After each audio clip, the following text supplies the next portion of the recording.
barambwije cyane bakunzi ba Bishop TV inyuma y'imisi myinshi cyane ko ndabonekana imbere ya kamera za Bishop TV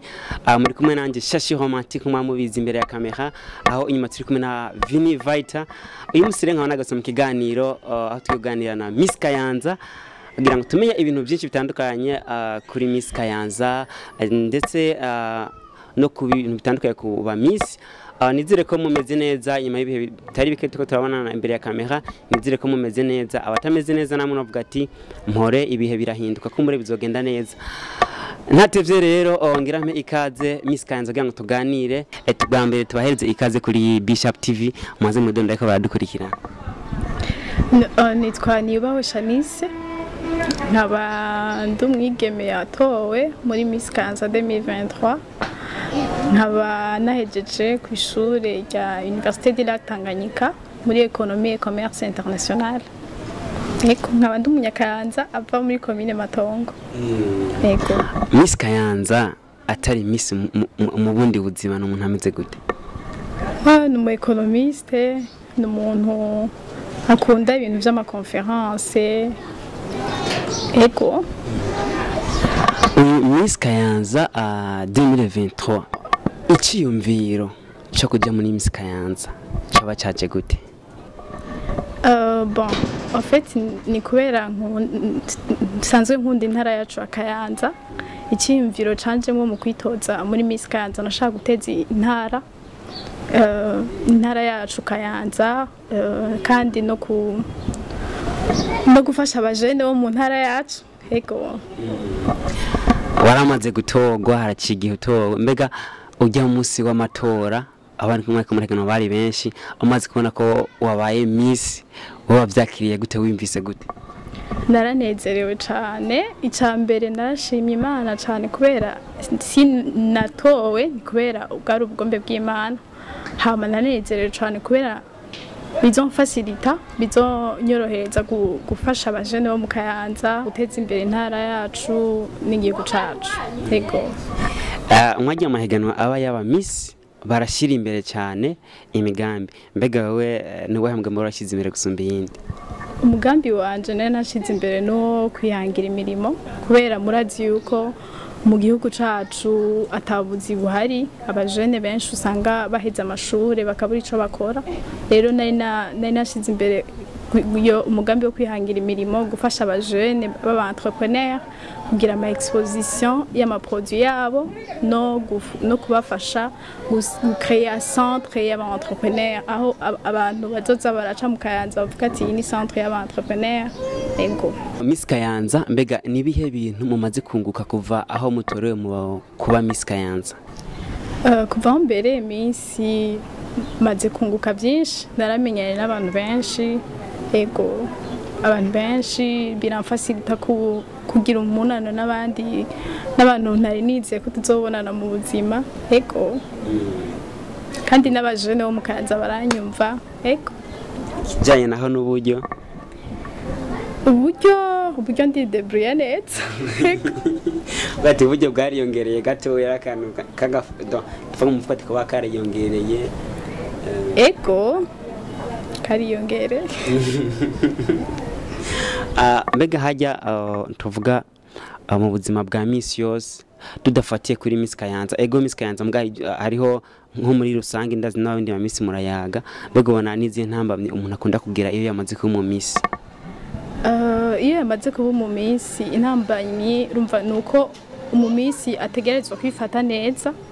Iyo wifashe nabi nomenya kuntu wasikiye ku marezo sociaux donc rero mu Miss intambamye duhura nazo urumva umuntu utegerezwa kwifata neza kuba akarorero ku bandi nutegerezwa kwifata nabi. Ego mbega nibihe bintu novuga umaze guheba nk'ingeso cyangwa nk'inyifato mwahora mufise ubwa mbere kuva mubereye aba Miss Kayanza navuga niyihe nyifato mwaho umaze guhindura? Ikintu bon kuva mbere Miss ntashobora gukora ego nk'ama statut hariho ntashishira ko n'importe quoi. Ego ndashira ko ama statut afasha abajene abantu tuba tuvugana kuri WhatsApp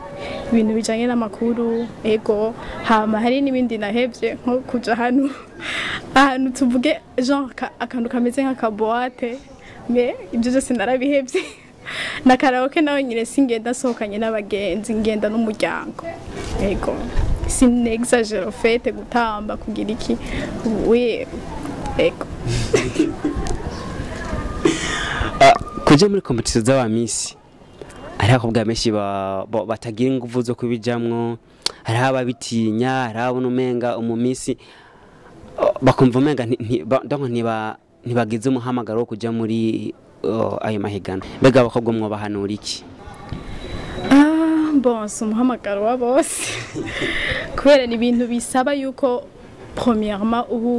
ukunda intara yawe cyangwa ukunda igihugu cawe kubera ntoja muri competition kanaka uzoba uri prêt gufasha abajene gufasha igihugu cawe utagikunda udakunda intara yawe udakunda igihugu cawe donc rero novuga yuko atari bya bose yego bisaba ko banza kugira iyo esprit ya patriotisme yego batubwira nk'akandi kanovuga kiyongera ku muntu yawe yo mu misi ni byinshi uraba populaire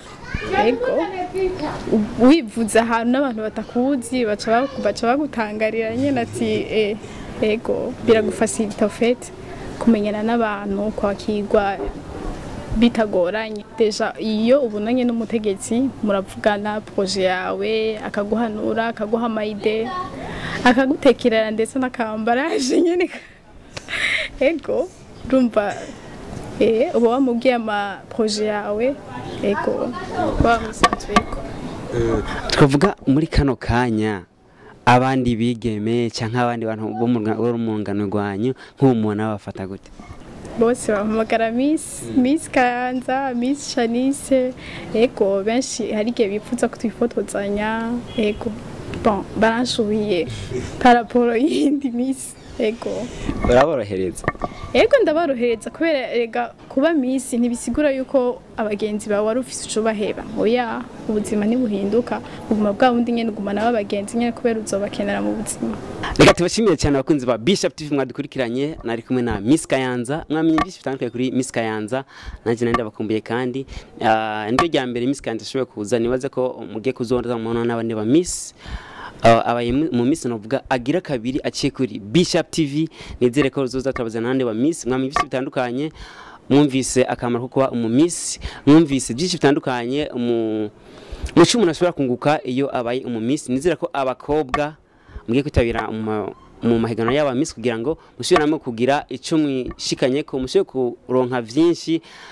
ku buzima mubayemwo bwiyongera kandi iyo uba umaze kuba Miss nizere ko mwatawe ibintu bitari bike tubasaba kandi kumanda mudukana kuri Bishop TV mwari kumwe nanje Shashi Romantique de Special for Christian ndabwira ko inyuma hari Vini Vita turabakunda cyane